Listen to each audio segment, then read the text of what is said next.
How are you? This is cash tonight. Casual. Yeah. Mhm. Hey.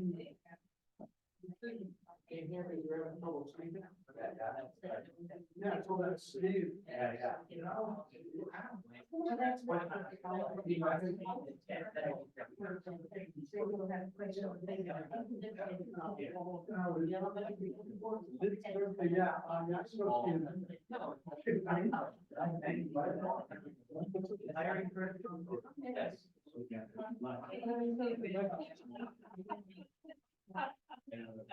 Two years, right?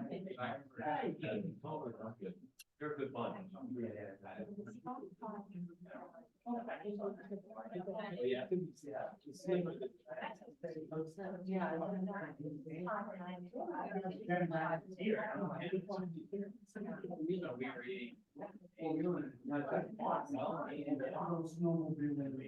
Jim, can you hear me?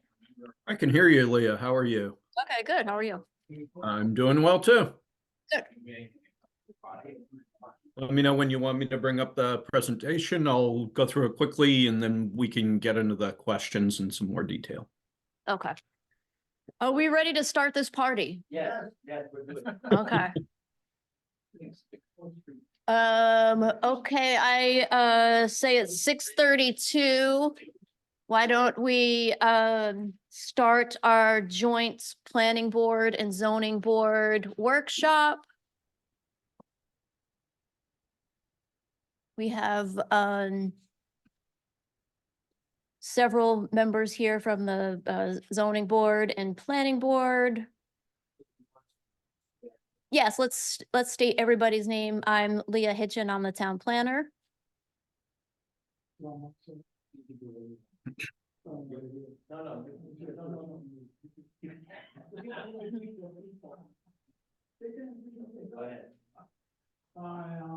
Jim Knott, chairman of the zoning board. Sue Horn, Sue Horn, zoning board. Ben Farrell, zoning board. Ed Lopes, planning board. Sorry, planning board. Eric Proposa, zoning board. Kate Wilson, planning board. Brian Tibbetts, planning board. Chris O'Connell, planning board.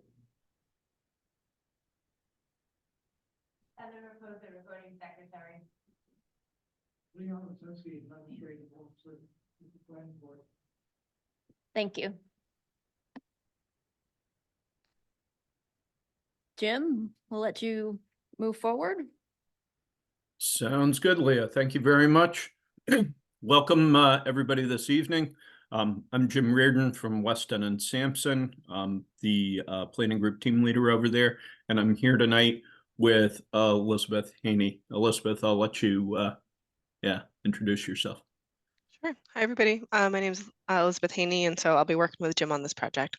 Nice to virtually meet all you folks.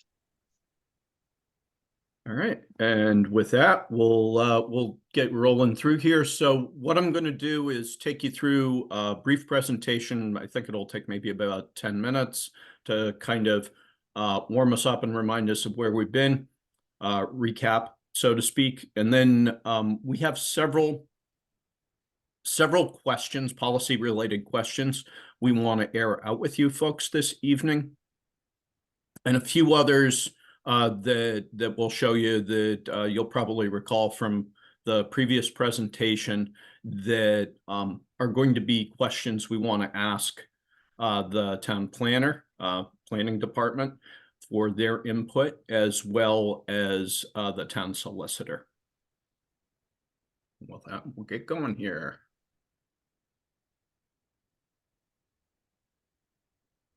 Okay, so again, agenda for this evening is recapping what we did the other night.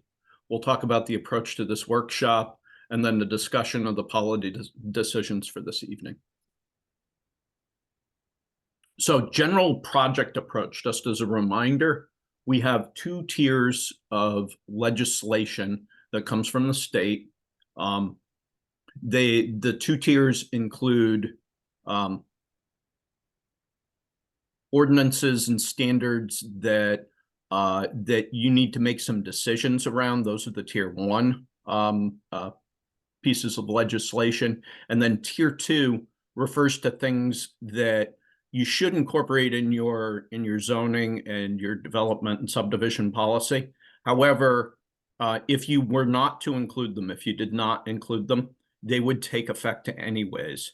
So we have deprioritized those because they're going to take effect anyways, and we want to help you all focus on the tier 1.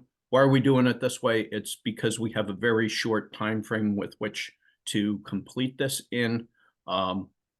We're trying to get everything taken care of by the end of June, when certain parts of this legislation take effect.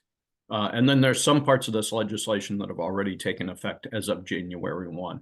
So we mentioned that when we talked to you all on Valentine's Day on the 14th. So Rhode Island Housing put together some templates that we're working with to develop the policy changes. We were the consultant that was hired to help do that. So we're reusing stuff that we were involved in putting together. I think that puts us in a very good position to help you folks out. There'll be opportunities for public input, local board and commission input as we're doing this evening. And then how do we get there? So there's a regulatory review that that we're conducting currently, and we've gotten partway through. Draft regulatory language, which we're currently putting together. And of course, we need your assistance with that. And then a series of opportunities for public input. So those opportunities include public hearings for adoption, excuse me, as well as meetings like this one. So we're going to focus, as I mentioned, on the tier 1 changes. So this is a quick overview of that. These include House Bill 6059A, which had to do with zoning, special use permits, variances, and mergers. There's a series of state law for public insertion. We need to take a look at special use permit categories because the way that those are being applied is going to change around, and then specific objective standards for special use permits. There's 6061A, which relates to the subdivision of land. Pardon me. There's state law for insertion on that one as well, and then updated checklists that'll mirror your subdivision, minor land development, major land development, and development plan review. You know, we'll help you develop all this as we're going through this process. And then there's House Bill 6090A, which is adaptive reuse. And again, some state law for direct insertion, and then some specific language to amend to your existing ordinance language. So our approach here is we're going to focus on the tier 1 stuff, as I mentioned. We're going to review the questions that we have for you that we need your help with on a bill-by-bill basis. So we'll go through each one of the bills. We talked about potentially doing this by subject matter, by a couple other methods too. But really, we felt for the sake of being exhaustive with these things, it made the most sense to go bill by bill and make sure that we get all the changes in that are needed. As I also mentioned, there are some decisions that will need to be deferred. Some of those decisions will need input from your town planner and or your solicitor. And then we'll bring those back to you. So we'll bring back recommendations and advice from the planner and from your solicitor for your consideration and for inclusion in your local policy.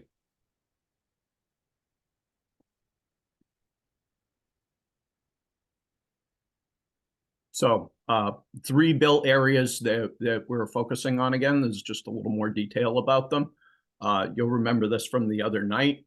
The purpose of this bill 6090 substitute A is that it encourages the conversion of existing commercial buildings, residential and mixed use permitted uses to residential mixed use and permitted uses, placing limitations on municipal authority to restrict density, dimensional requirements for dimensional requirements for adaptive reuse projects. So again, this is adaptive reuse. This is taking existing buildings that are commercial buildings, such as, maybe you might imagine an old mill building or a school or something like that, converting them to another use, particularly mixed uses where there's some use of commercial and residential together.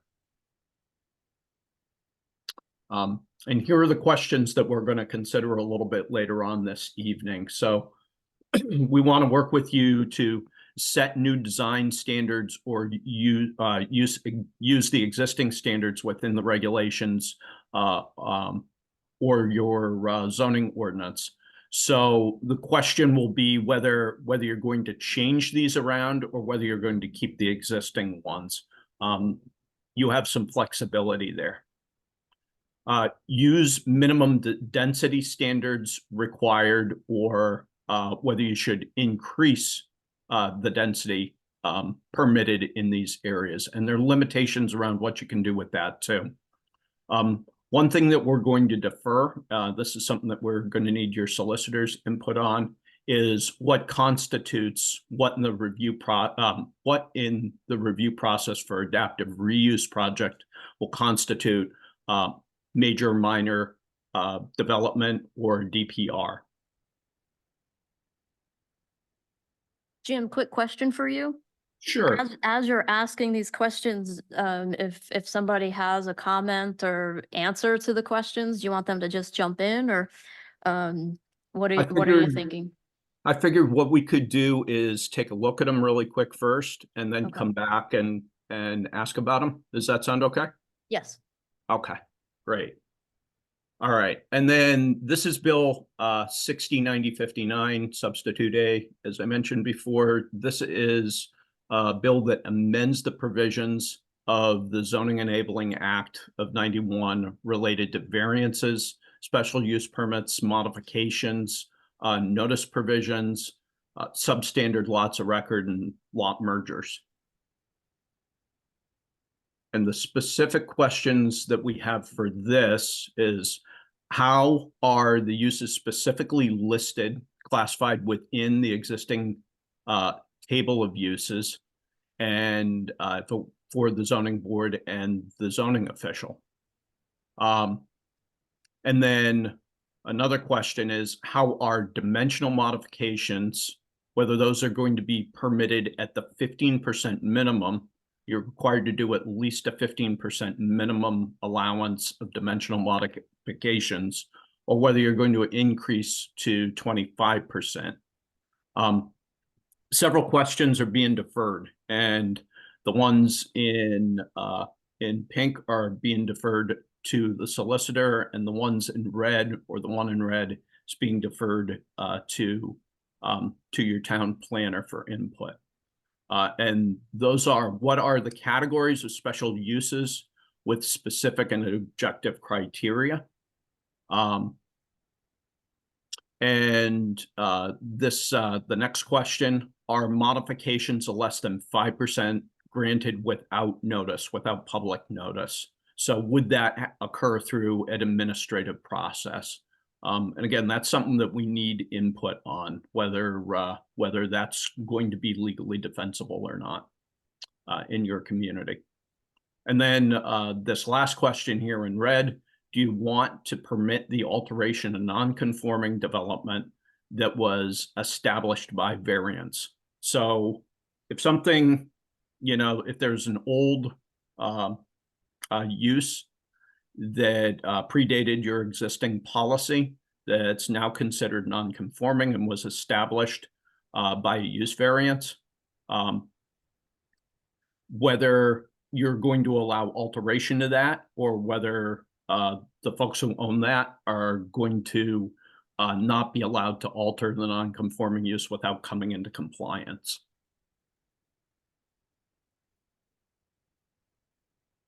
All right, this is the last of the three ordinances that we're looking at this evening. And this one is 6061. AAA. And this amends the Land Development and Subdivision Review Enabling Act of 92, related to the role of the Planning Board, Technical Review Committee, the Administrative Officer, and it amends the definition and processes for land development projects and development plan review and requires the Unified Development Review. So with this one, we have these questions in blue and then two that are being deferred to the planner for input, which will then be brought back to you. But the 6 that we have for you this evening to begin discussion of is who serves as the administrative officer? Do you assign the title to more than one person? We'll come back to that in a little bit of detail. I think that'll be one of our first questions to discuss. And then who is the permitting authority for formal DPR, Technical Review Committee, or the Planning Board? So who has the permitting authority in this particular case? Planning and land development thresholds are minimums. Minor development thresholds are minimums. Do you want to increase those thresholds, allowing for the AO, the administrative officer, to review and approve more types and sizes of projects? And then a fourth question here, who is assigned to sit on the TRC? They're members of the public are now permitted to sit as members. So that's something that you will want to consider carefully, whether you want to include members of the general public or not in some way, or whether you want to keep the TRC to just experts within town. And then who will review and approve final plans for minor subdivisions and land development projects, whether that happens through the TRC or whether that happens through your administrative officer. And then what constitutes a minor change versus a major change. And that's something that you're probably going to want to get input from your town planner on it as well, even though we have that in blue at the moment. And then there are a couple of questions here that we have in red. Again, these we would recommend deferring to your town planner for input before we start to try and answer them with you. And they include what is eligible for administrative DPR, development plan review, versus the formal DPR review. So what would get approved through your administrative officer versus coming to the planning board. And if the administrative officer is permitted to provide waivers from regulations, what specific items can they waive? All right, and that brings us to questions or comments. And what we can do here is maybe take this in 2 steps. One is that if there are general questions or comments about how we're going to proceed with this, maybe take some of those right now, and then we can go through and try and answer the questions that we've highlighted in blue one by one. So at this point, I'll take questions or comments. I'll kick it back to you, Leah. Thank you, Jim. Just as an FYI, we do have some board members that are virtually dialed into the meeting, so I'll offer those members the opportunity to ask questions as well. But for those that are here in person, does anybody have any outstanding concerns, questions, comments? Luke? Yeah. I think sometimes it'll help for everything to understand. There would be some good examples with some of the state of examples where these administrative changes could be in-house. Sometimes just some little things like that will help everybody understand that take it from version. How to read it. Good point. We are going to get to that point, I think. As an example, I can speak specifically for, like, I can provide a good zoning example. We just had a zoning board meeting last week and have sort of started implementing these changes for dimensional variances, which Jim alluded to in regards to variances that are less than 5% modification. Our assistant planner zoning enforcement officer now has the ability to administratively approve them without without notifying abutters if it's less than a 5% change. If it's between a 5% change and a 15% change, it is a project that requires a butter notification. But if no abutters object within 14 days, then it can be administratively approved. Now, Jim did point out that there is the opportunity for us as a town to customize whether that threshold is between 15 and 25%. So and Jim just pulled this up on the screen. We have the threshold of deciding whether it be between 15 and 25%, which we have not standardized just yet. So Just by- Let's say if there's some restriction, let's say you could be 10 feet from the property line. At 25%, 7.5 feet would be allowed without having to send out notices and all that stuff. If by right, something could be continued, right? But if you wanted to go to 5 feet instead of 10 feet, then it's like it's not fair. So if a modification is less than 5%, then Aaron, our assistant planner, could approve it without it going to the zoning board at all and without public notification. There's something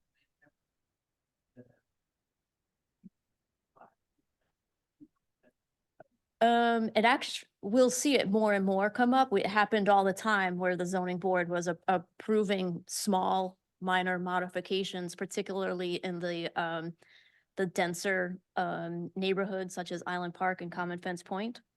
Take someone that's got house in that park that little jut out, yeah, all they want to do is add a little sort of staying in line with the house, very small thing. Yeah.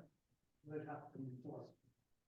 Where now we're spread with ramp or something like, stairs going up with it, if we didn't have stairs, that would be something so small because a pair of stairs is a lot covered. Yeah, but it's something that small that makes it that much easier. Mhm. Go ahead, Eric. Is there a limitation on how many times they can come back? If they came from 1 month, just from again, and come back next month, 5 to 1. You know, like that's like. Well, that's a good question. Leah, could I Yes. make a request? Is there a microphone that folks in the audience could speak into or something? It's a little hard. Yeah, to- we'll have the board members come up to the podium and ask their questions so you can hear. I apologize, Jim. No worries, no worries.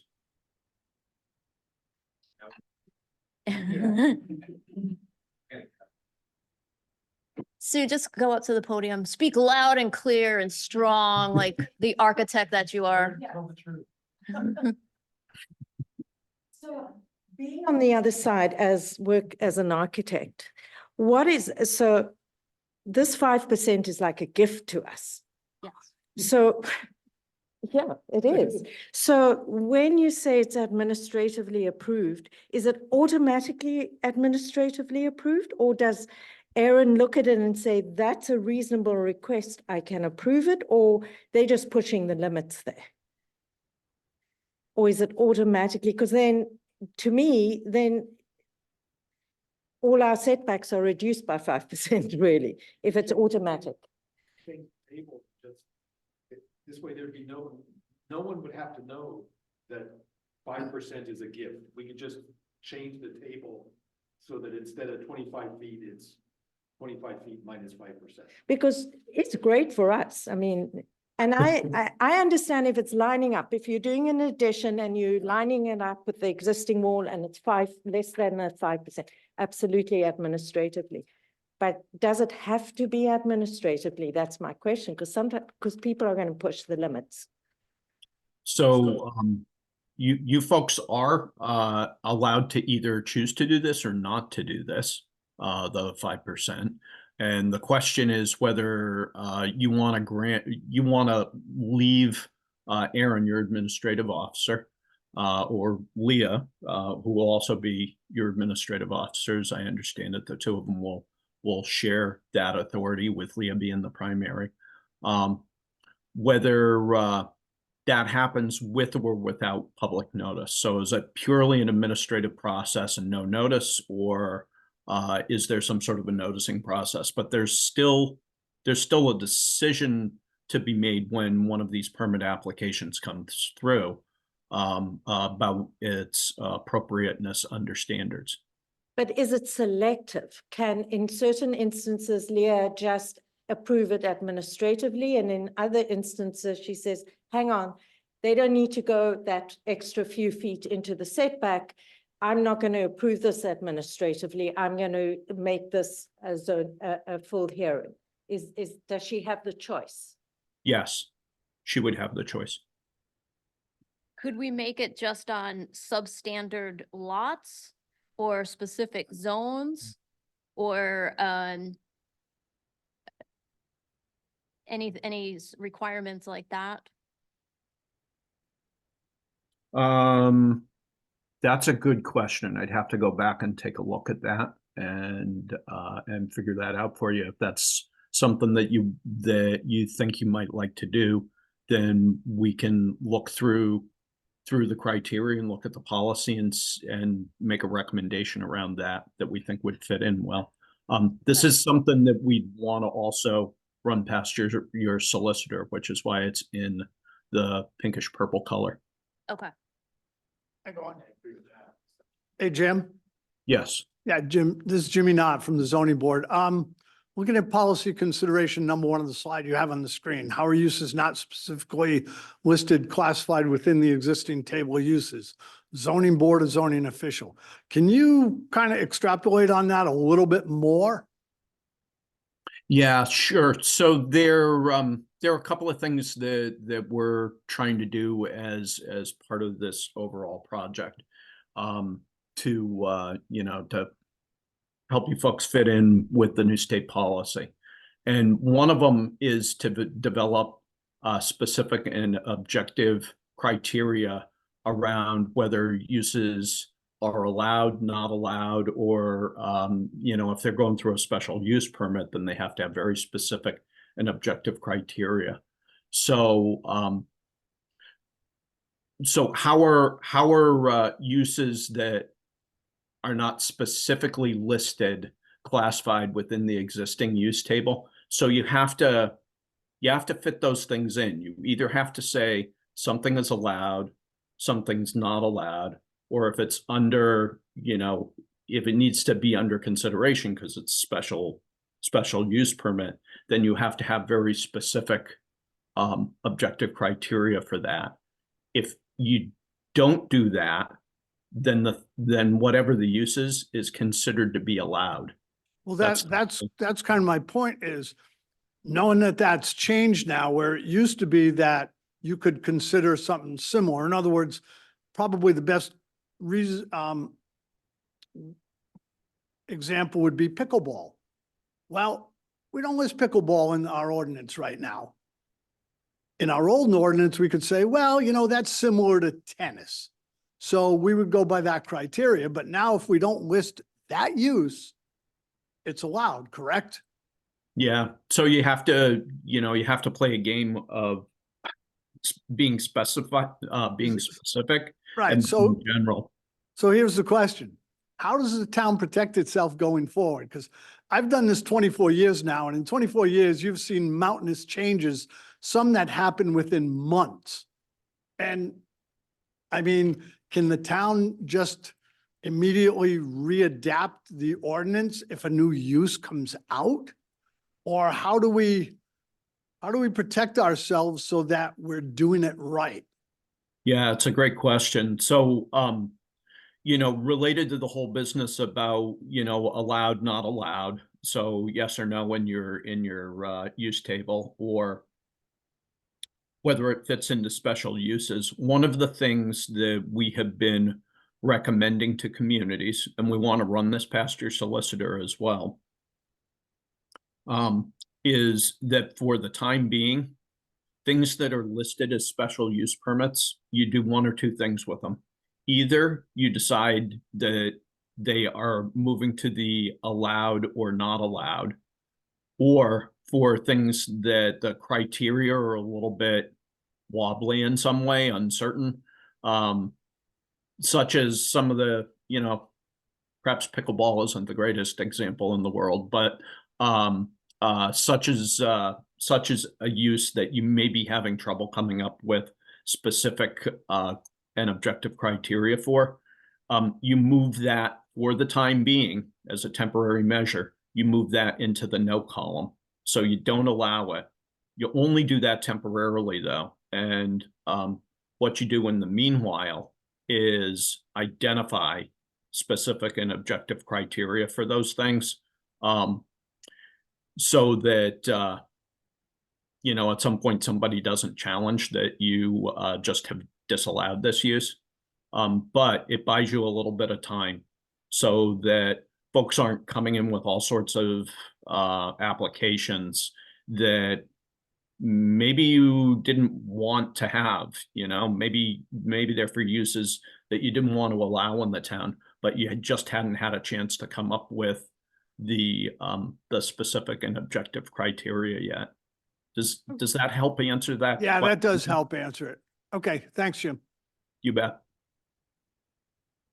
We have one more question, Jim, from Ben, member of the zoning board. And from the zoning board, could we get around some of this problem by making our uses wider? Instead of tennis, pickleball, Mhm. we have sports facilities. Jim's answer, yeah.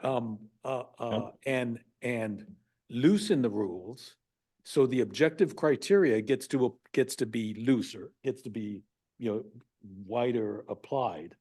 Mhm. And, Yeah. it reduces the size of that table. Right. Yeah. The other thing that I would ask is we're considering solutions, but if we're thinking of sort of best in class solutions, I assume planning boards across the state are doing this. Yep. And are we getting any cooperative input from other communities on how they're handling these things? So that it's not us developing everything, it's kind of the whole state developing things. I think those are both excellent questions. And to the first question, can you broaden the uses and maybe broaden the criteria and still keep them specific and objective? Yeah, I think you can. And that was part of what I was referring to a few minutes ago about playing the game of opening things up and at the same time being specific about the criteria. That's absolutely the sort of thing that you might want to do. So if instead of saying tennis courts, you have something that says recreational facilities, like you were mentioning, Ben, then that might be the way to do it. Maybe have some of those general uses like recreational facilities, and you have specific criteria for those, and maybe you have sub uses. That would be tennis courts. If you think that the specific and objective criteria for tennis courts need to be a little bit different than just general recreational uses. But at least then if somebody comes in with a recreational use that you haven't thought of before, like nobody had really thought about pickleball that much 15, 20 years ago, you have something to hang your hat on. I'm thinking in the specific case of sports things, what are we worried about? We're worried about parking, we're worried about noise, we're worried about lighting, proximity to the neighborhoods. Those things are all common stuff. Let's take one step further. Instead of solar farms and wind turbines, you have energy generating facilities. Yeah, or industrial something, that. Right. where you could incorporate, to your point, kind of broaden it a little bit so we're not being so specific. Right, if somebody wants to build a nuclear reactor, Right. it falls under that category. Right, exactly. In your Oh, I like the nuclear reactor idea.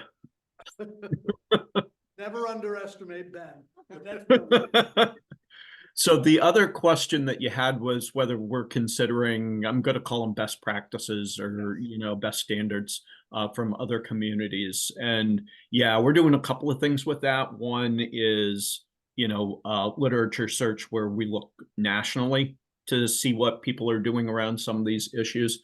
But because this is happening, the specific issue is happening in Rhode Island right now with these new statutes, we definitely look at other communities. And we're currently working with about a dozen communities to help them with this process. So we have, a nice well full of ideas to draw from. And it's been pretty interesting to see too. Some communities, like let's start with the temporary fix approach that I mentioned, just a few minutes ago here, where you move everything over basically to the no category or the yes category, and you don't have anything under special use, unless like you already have specific and objective criteria. That is something that came from our experience working with a couple other towns, that it was brought up as a solution. So we've been able to transport that around to other communities. We think it's a pretty artful way to get around this, to be honest. At least for on the temporary side. For question 2 here, having the dimensional modifications permitted at 50% or higher at 25%, or someplace in between if you wanted. We've worked with a number of communities on that. Virtually everybody we're working with is keeping it at the minimum of 15%. And I'll tell you one of the reasons why.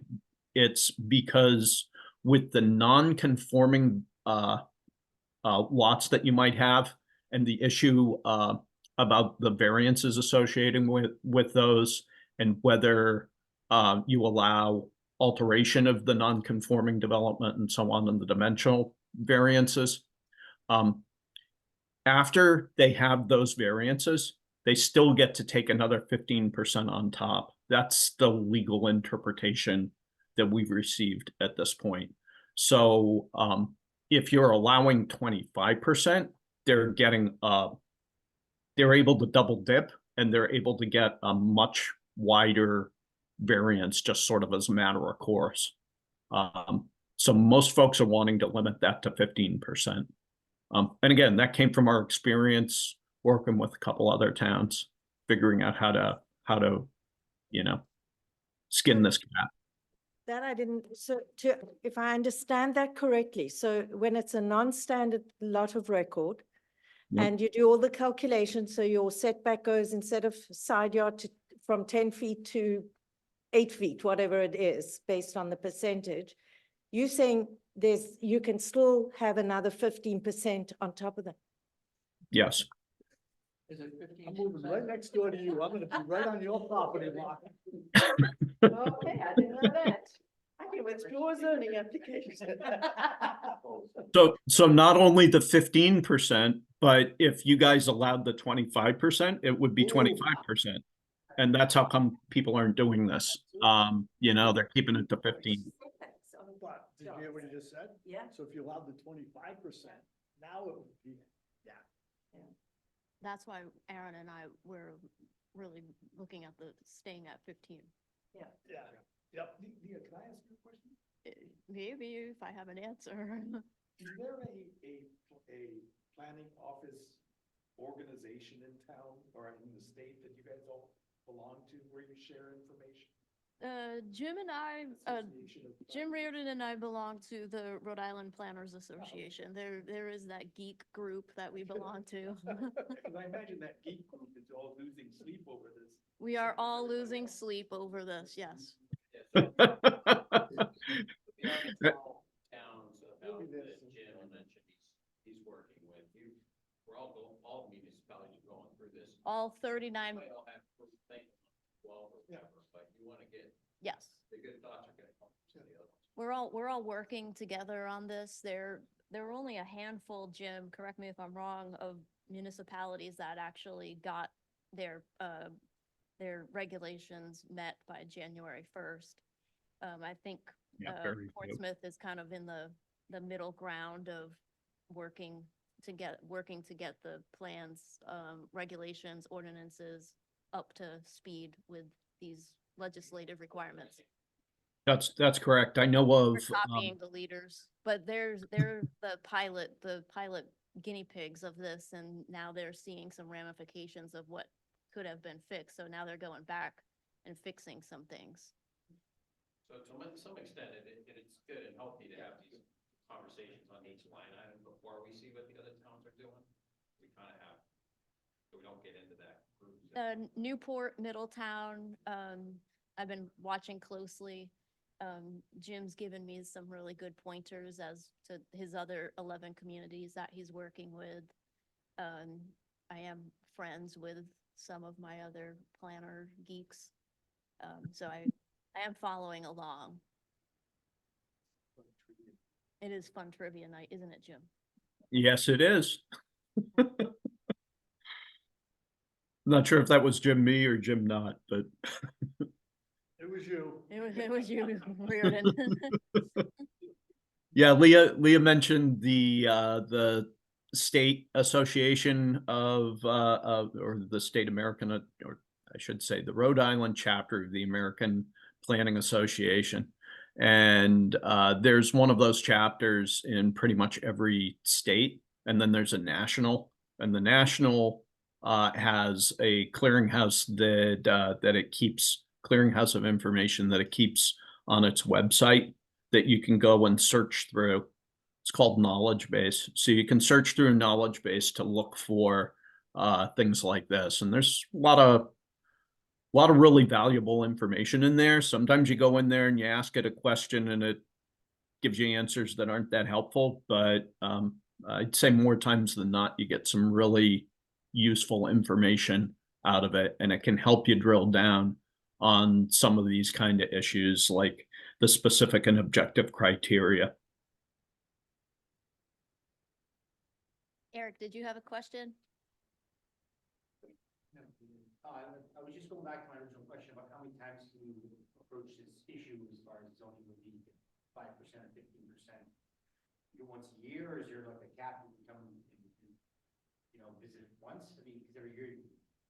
I think that's a great question, and I think we should probably put something in our ordinance about that. Well, I'm sorry, what was that question again? Eric, come up to the podium. My question was, how many times can somebody come and present their, ask for modification and be granted a 5%, relief without coming in front of the board? I mean, because you could keep growing this, even if you went 15% and it somehow got through again. I mean, we've all seen things through that don't make really a lot of sense sometimes, so is there a limit? Is that like one time, or when's the next allotted time frame they can ask for more relief, How does it work now with the? There's nothing in the ordinance now. An applicant can continue to come back. Sometimes you just outgrow your parcel, right? Right. So if you're looking to do something, you kind of got to plan ahead, but there's got to be some kind of. Pumps the brakes on that. Just for the sake of your So neighbors. I'll speak to that just to debate it is that's a catch-22. Right. Because I agree, if you limit it to 1 or 2 times, that's great, but let's say for the sake of debate, you have a house, substandard lot, you put an addition on, in the middle of the addition, you discover something and you have to make an alteration that wasn't approved. Now you're gonna have to come back, but if we've already made, some sort of ordinance that says you can't come back, what do? So that's a catch-22. It can work for and against. I don't see why we don't really get too jammed up with these. I mean, Right, I- right. I get it's a hassle, but when you Sure, buy or sure. grow up there, you understand that's part of what comes with the territory. Right, right. Oh, And absolutely. I think we've seen it. too many times. I was gonna On a say- Woodnick where stuff gets through that wasn't presented, that now there's still no recourse and it still came through us, Right, you know? exactly.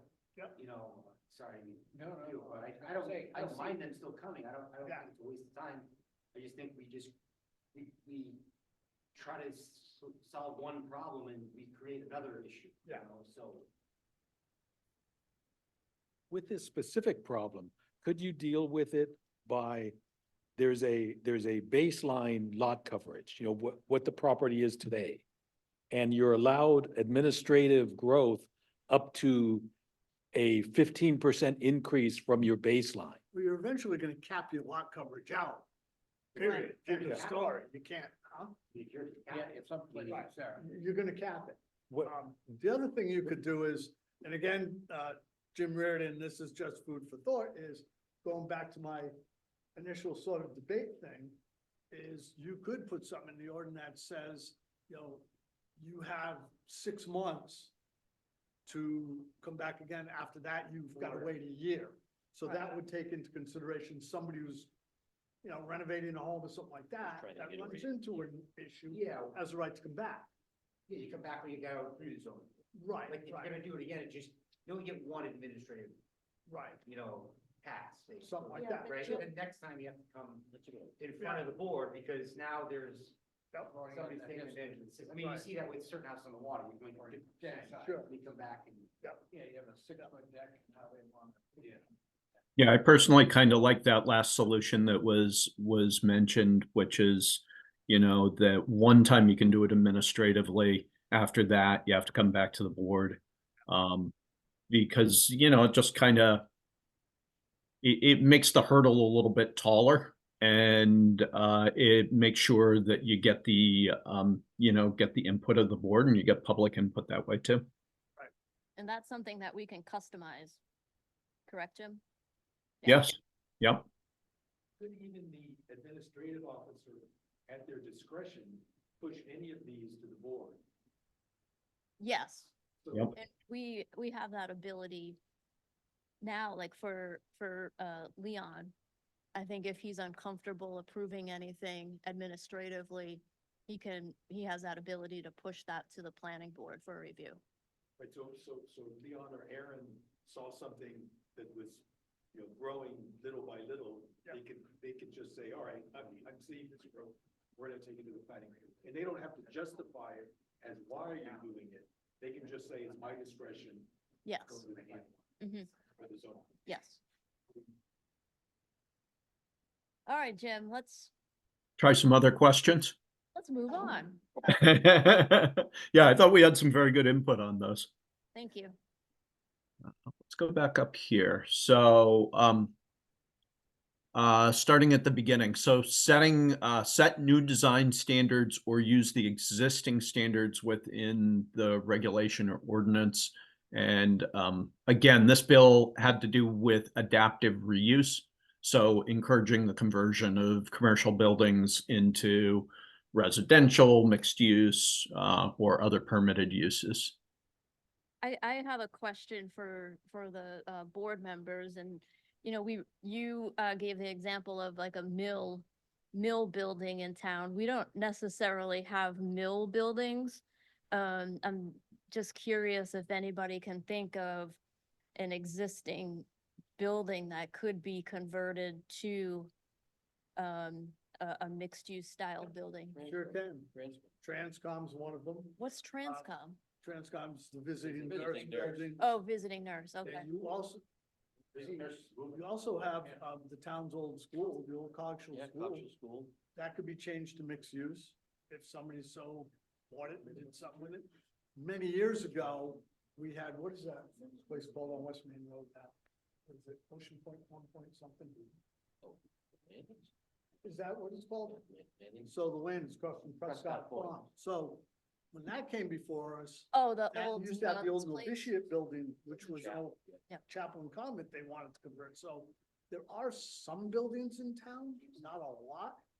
The Jim, Kaiser Tower was probably the biggest one. Jim, was this bill intended for like industrial sort of uses? The typical idea is like an industrial or commercial building, or it could be institutional. Some of the things that were just mentioned definitely fall within the spirit of what this intended to do. Okay. I've seen Yeah. in other states where like a high school gets converted into condominiums. Yeah, that's often seen. Okay. We do have design standards and a design review committee.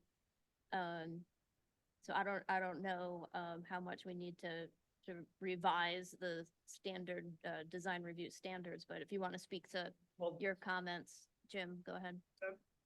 I have a question regarding that. Yeah. Is with the new planning and zoning ordinance, how does that impact design review now?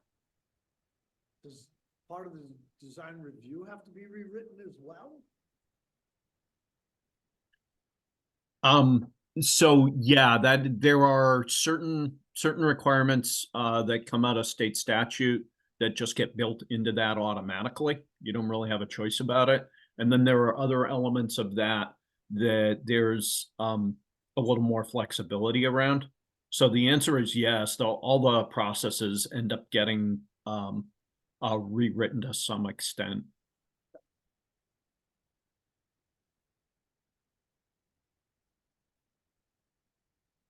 Yeah, that's one of the things that probably at the next workshop, we'll vet with you. By that point, we'll have had an opportunity to pull together, what we would recommend as a revised policy.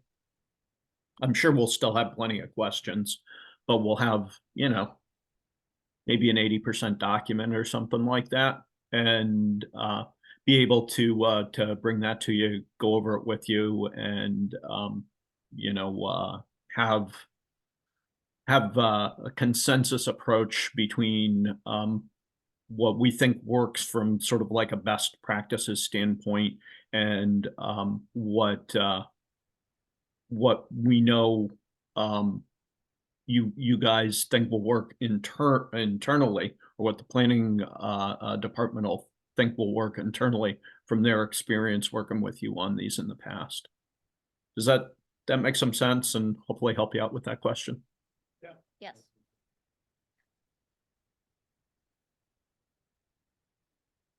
So there's another question here too, which is the use of minimum density standards.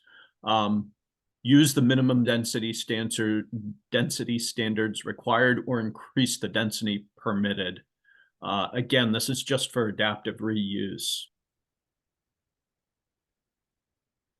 Kind of constrained by septic in the town. So that's gonna have something to play in. Yep. Just not enough physical room to do certain things. Yep, Can you hear that, Jim? I did. So that's a very good point. I know that while most of the town is on public water, I believe there's still some private wells. And I know that virtually the entire town is on septic systems, right? Yes. Yeah. Seems to me that almost by definition, the adaptive reuse examples that we've given are higher density than, say, single-family homes. Definitely. And I frankly don't know what our density is relative to, if someone wanted to build something like that. That's something we have to consider. Well, Leah, what happens if you had, to Ben's point, what happens if you had a 20,000 square foot building?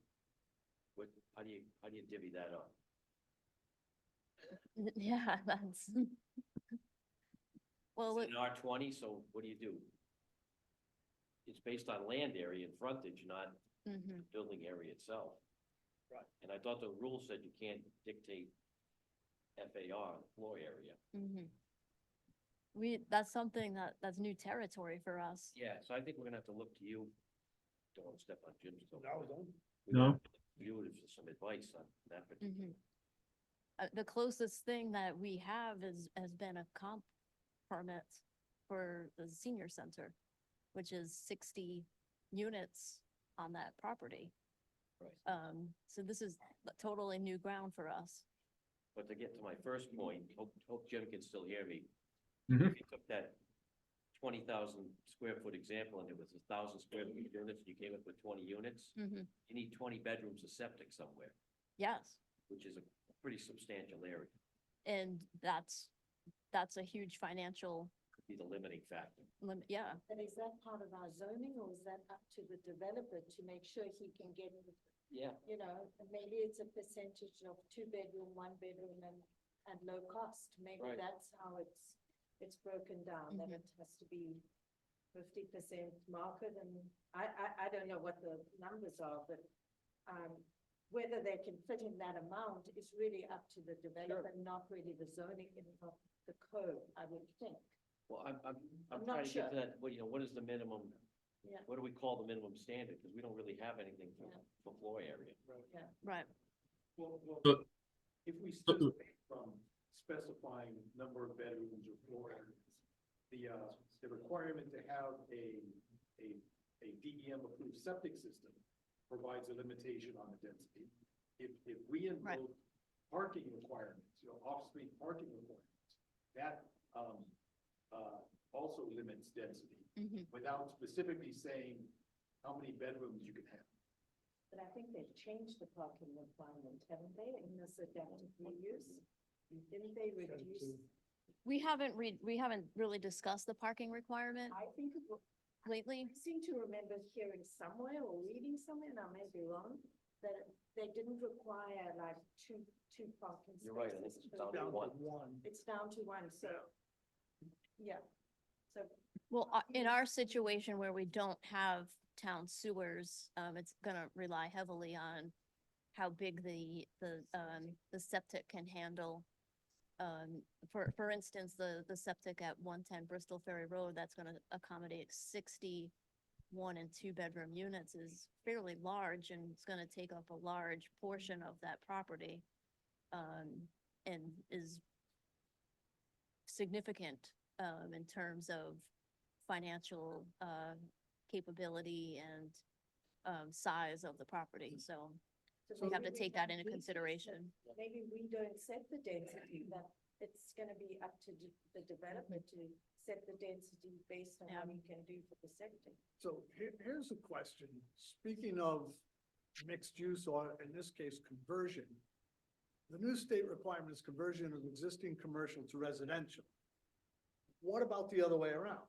Because right on the corner of Bristol Ferry and Sprague Street, you have the old daycare center, which was a restaurant, Mhm, which we had to deny a petition mhm. for the bank to use it because come to find out, that's residential property. And in the town of Portsmouth, you cannot convert residential to commercial. It's not allowed. Mhm. So how does that work? They didn't change that law, apparently. They just changed it to go from existing commercial to residential, but no residential to commercial. So how do you deal with that? Or a I- mixed use.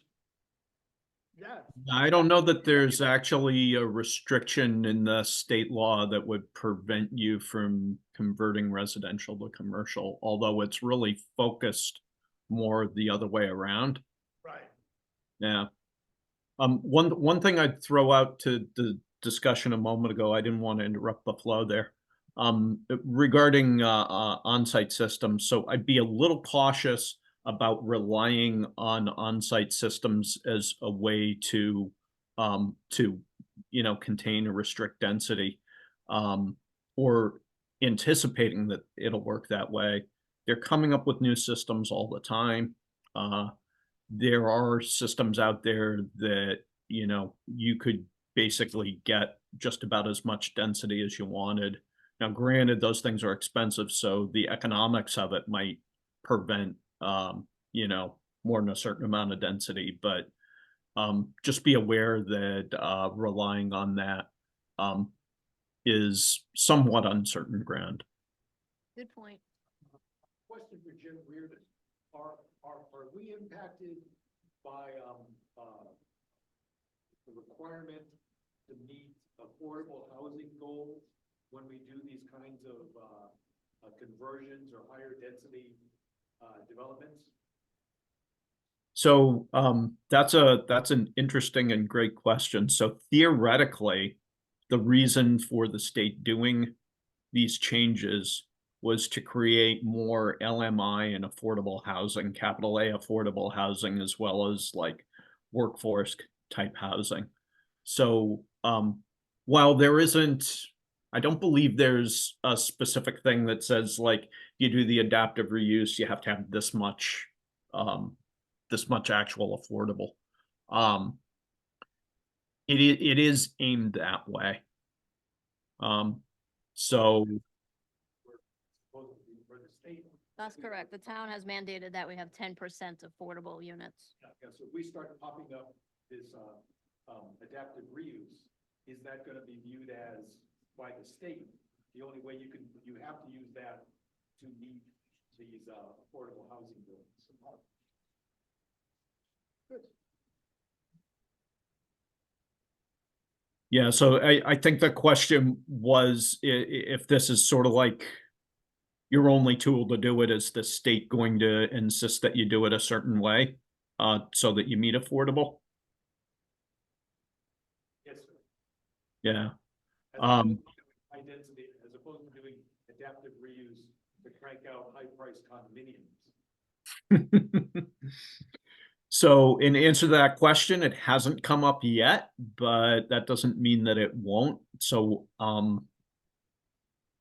yeah, I know that's a little bit of a Weasley answer, but it's not a policy that's in place currently.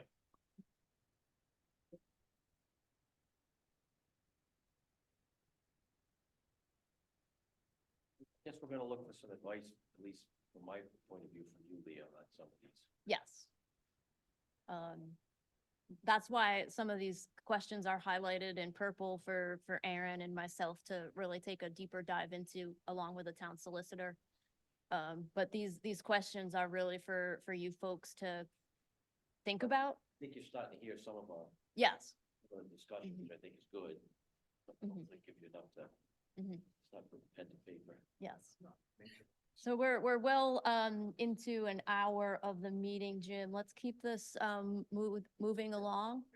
Shall we move down to the last set of questions that we had? Yes, please. Okay. There we go. All right. So some of these things I think we've kind of answered in discussion. So one question is, who serves as the administrative officer? And do you assign the title to more than one person? I'm just going to put out there right at the beginning. I know that you have an administrative officer. I understand that that is transitioning at the end of this fiscal year, and you know, while you don't have two at the moment, I don't believe. I think there's discussion of having a second one, and we would recommend that. We think it's a very good idea that you have more than one.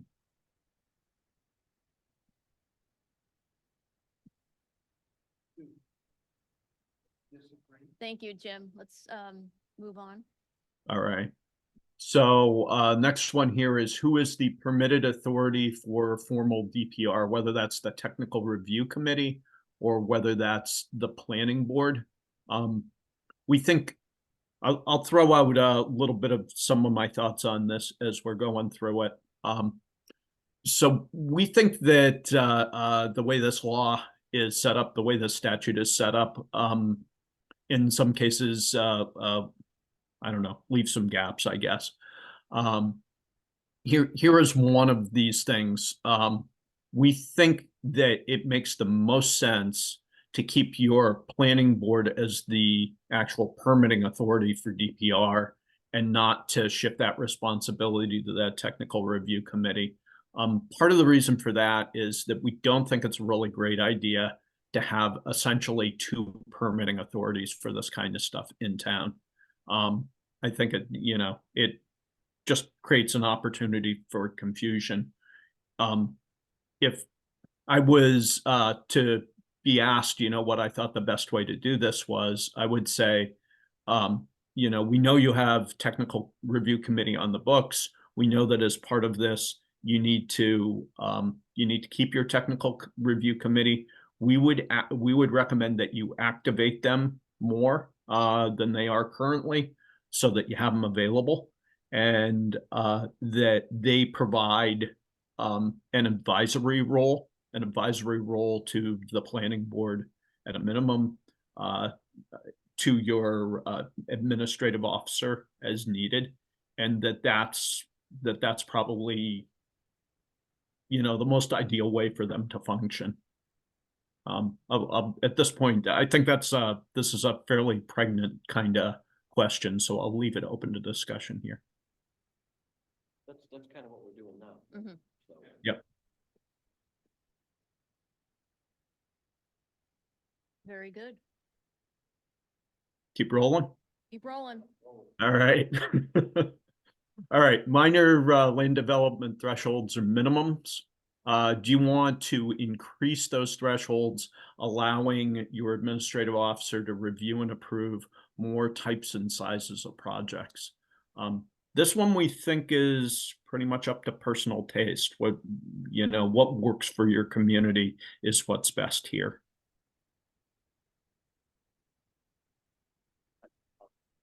Yes. Again, I think this is something, if we can take things and help people get things permitted Mhm. within reason, I think it belongs in your office. Keep the process moving. I mean, I that's the agree. intent of this law. Yeah. Mhm. And then use your judgment. If it's something that's so egregious that has to come to us, Then bump it up. then you bump it up. So Mhm. What we talked about It's very simple. Very Yeah, simple. Yep. exactly. I don't know how the rest. Is that what other communities are tending to go with, Jim, in your other 11 communities you're working with? So it really depends on the community, and frankly, there are a lot of personalities involved in some of this decision making. Yeah, I get it. I would say in your community, I feel like your planning board and administrative officer seem to enjoy a good relationship, and where that's the case, it's a lot easier to do this kind of thing, increasing thresholds, sort of streamlining the process where it makes sense, because it's easy to figure out where it makes sense, and you guys trust each other. I certainly think that, from the zoning board perspective, having things taken care of by your office has the opportunity to have a consistent degree of professionalism and consistency that may be missing from, or maybe less in just a random volunteer group. Thank you, Ben.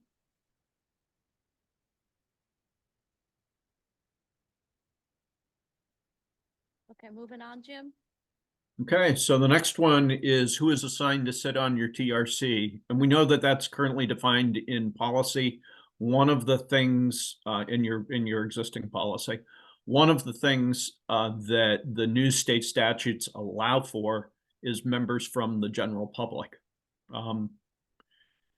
This is another one of those sorts of issues that, or questions that has the potential to get a little thorny if you're not careful. It's, all well and good to have folks from the general public involved in these kind of decision-making processes because, you like to keep them open and so on. However, you want to make sure that if you're including members from the public in a technical review committee, emphasis on the word technical, that the folks who are sitting on the committee from the public have good technical backgrounds. So one of the things that other communities that we're working with have done to make sure that the technical review committee remains a technical review committee is that those members of the public who are allowed to sit are required to have some level of background in these kind of issues. So, maybe they're a design or engineering professional, an AICP planner, a PE, an RLA, an architect, an AIA architect, etc. And then that way, you know, they have at least some level of understanding of technical issues. So Jim, I got a question for you on that one. So, Mhm. here in Little Rhodey, the land of the I know a guy state, how do you, who determines the process for, selecting a member of the public to the technical review committee? I mean, planning board, zoning board, we have to be appointed by the town council. Who appoints people to the TRC, or is it just, hey, my buddy, yeah, I know a guy wants to be on the board? Who determines that? I believe you folks have an appointment process that's already defined in policy. I haven't had a chance to review that closely, so I've been hearing about it, you know, sort of second or third hand. Leah, I don't mean to put you on the spot, but do you know off the top of your head how that? I would say that it would just be similar to that of somebody that wants to be appointed to the planning board, So we conservation. don't have any commission. language anywhere. We'd have to create that. Okay, so that's why I brought that up. I mean, isn't everybody on every board coming from the public and gets allowed to be on these committees? Yes, we're appointed by, So this but, person who from the public yeah, joins in, is But- just gonna be like everybody else on. the right, committee. but I, the difference I'll just- now is that the public can be, they're not a member of the planning board, but they can be a member of the technical review committee. So We don't have a process to appoint someone to the technical review committee. We do get the dog park. Enabling that, because we do have professional registered public members Right. that will benefit us. Right. It works as long as that proceeding comment with the technical review committee, as in our town, advises the planning. So Right. it's an advisory role, it works. If they're making decisions and you're getting into, they would also need to do It's the same with ethical, design ethical review, you have to be appointed to disclosures, design. and But everything else, and they're volunteers like us. but less design, public. design review is nothing more than an advisory, Right. but they have to be appointed by the council. But does design review have ethical disclosures as well? Do they're just, they're Yeah. advising us, so. It doesn't matter, they're appointed, they have to So the go public, through. so the yeah. members of the public that decide, that are appointed, that serve on this may. We'd have to come up with a process where the town would appoint them. But I think to Leah's point, as a technical review professional, you should have some technical review background. No, Right, yeah. No, I like the comments Yeah. on I, your E and You have a architect. history and a I'll just, I just have a comment. Hang on, Leah's got one. Yeah. Leah's got a comment. Go ahead. I definitely like our current process with the technical review committee. It is, professionals that are, the TRC meets during the day, that are professionals from multiple disciplines, from every department that sits at a round table and reviews plans before they go and are, put forth before planning and zoning board. If anybody from the public is interested in sitting on the TRC, I would kindly advise them to put their interest and sit on the planning board or zoning board or design review board where there's always an open position. Yeah.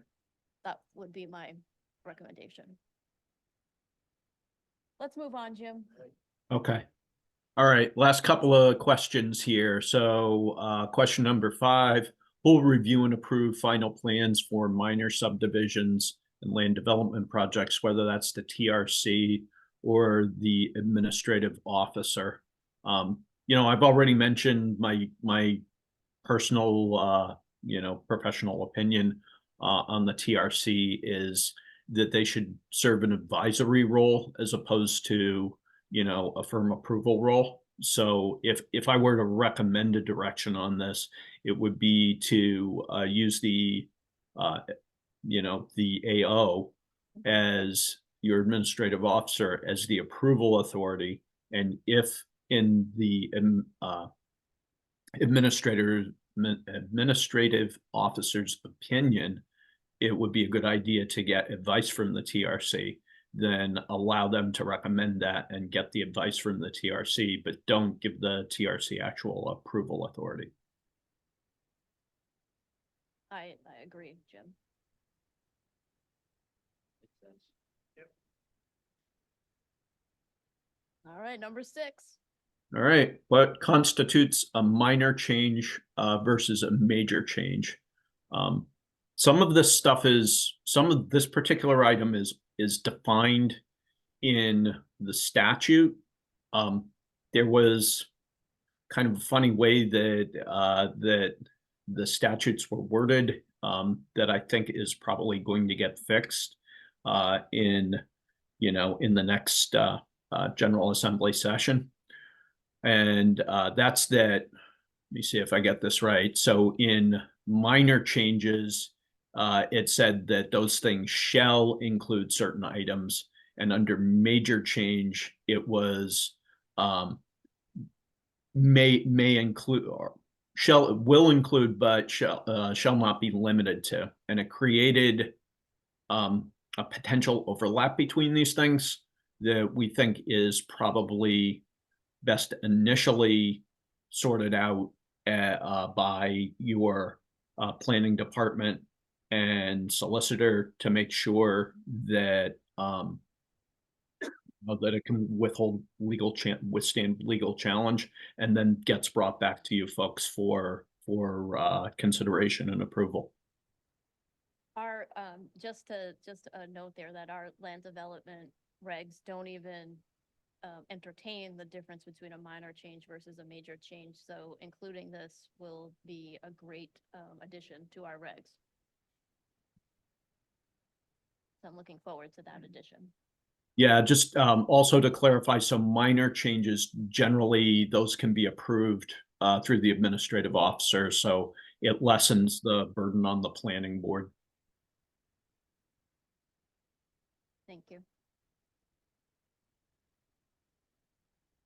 All right.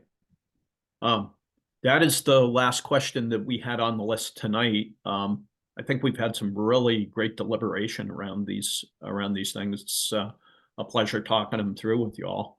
I don't know if there are any last questions or comments or anything you'd like to address.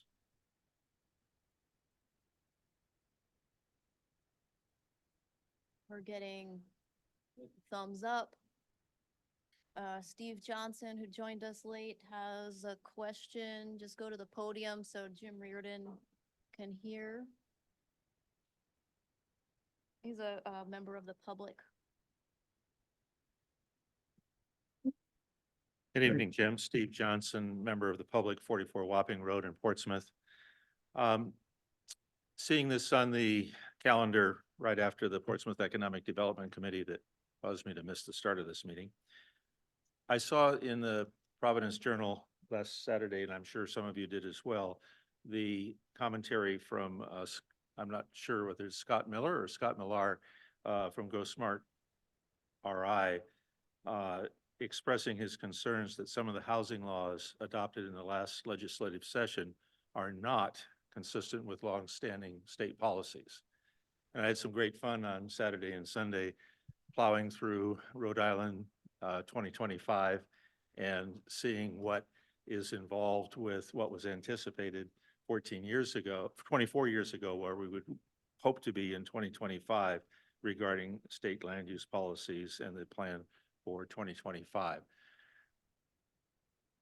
To what extent are you, Jim, and is the state working with updating what the legislator did fairly quickly at the end of this last session to make sure that what they did complies with the general long-term plans and how they interact with the Comprehensive Planning and Land Use Act, these kinds of questions that you have here. And then so that's the first half of the question. And the second half is, I have an additional responsibility as chair of the Aquidneck Island Planning Commission, and I'm curious as to whether each of the municipalities in the state, and in particular here on Aquidneck Island, whether it makes sense for Portsmouth, Middletown, Newport to be doing some of this research and study and hiring of consultants to work with the planning board, with the zoning board, with Leah, with Trish Reynolds with Ron Wolansky, and their counterparts around the state. To what extent can that research and expertise consultancy be combined such that we get to where we want to be in the most cost-effective manner and as quickly as possible? Yeah, boy, those are great questions. Let me see. Let me start back with your initial question. Regarding the lack of congruity with state statute and policy, and sometimes I think the spirit of what was intended in state policy. And I would agree with you that these state rules were put together fairly quickly, and they were done by a number of different people. Sometimes working very closely together, and sometimes I think working individually. And it did result in, despite best efforts to the contrary, it did result in some areas where, I used the word incongruity before, I guess I'll use it again, some incongruities in the policy. I know that that's something that various folks are working on. The League of Cities and Towns, the Rhode Island chapter of the American Planning Association, and some other groups as well have identified sort of a number of different items that have been pulled together essentially in a punch list that's being run up the flagpole a bit to try and address those issues in the next session. So hopefully those things will get ironed out. I do have to mention, you mentioned Scott Millar, so he's a great guy, excellent person, and very thoughtful about these sorts of things. So if you were reading or hearing about things that he had to say, I'm sure that he had some excellent thoughts on the matter. As it happens, he was my first boss in this industry when he and I both worked at Rhode Island DEM. And that was a little bit over 30 years ago, 32 years ago. So he's somebody I know well and really appreciate. So it's nice to hear his name put out there. The other thing you mentioned, Steve, I think was having to do with how to cooperate between cities and towns, particularly on Aquidneck Island, to try and come up with joint solutions to this. And there's been a lot of effort around trying to make sure that when cities and towns address the issues that are brought up in the bills and in these new laws, that it's done in a consistent way. One of the things that Rhode Island Housing did was they had a large bond to work with to try and help municipalities out with affordable housing, and it was determined that at least some of that bond money could get put towards trying to help municipalities wrestle, these new changes down to the floor and update their policies. So the Rhode Island Housing set up an on-call process with a number of different firms. We're one of the firms that are on this to provide technical assistance grants. And you folks in Portsmouth are the recipients of one of those technical assistance grants. That's how we got hired into this process. We're helping a number of other municipalities out with this too. And there are a few other consultants around the state who are doing similarly. At the beginning of that process, Rhode Island Housing issued a task order that they bid amongst that group of consultants to develop templates to provide consistency with the way adoption of new policy is done. So that's one way that things were brought together. I think it's a great idea to cooperate with your neighbors and try and get some consistency that way too. I will say, I know that the planners in each of the communities around Rhode Island being a fairly small state, that, you know, we do tend to work pretty closely together and try and solve these kind of issues together. So I know that that happens in an informal way. I know too that there is a very tight schedule and timeline for getting this work done before you end up being out of compliance with state rules and state statutes, which has some significant risks associated with it. So in order to make this process happen in a way that doesn't expose you to that risk, which is substantial, municipalities are kind of charging forward as soon as they have the capacity to do that. And a lot of that's happening through those technical assistance grants that we mentioned. I don't believe either Newport or Middletown have received assistance that way. So I'm not sure, you know, whether they're working entirely on their own or what they're doing. But as I also mentioned, there are several other municipalities that that are doing this together.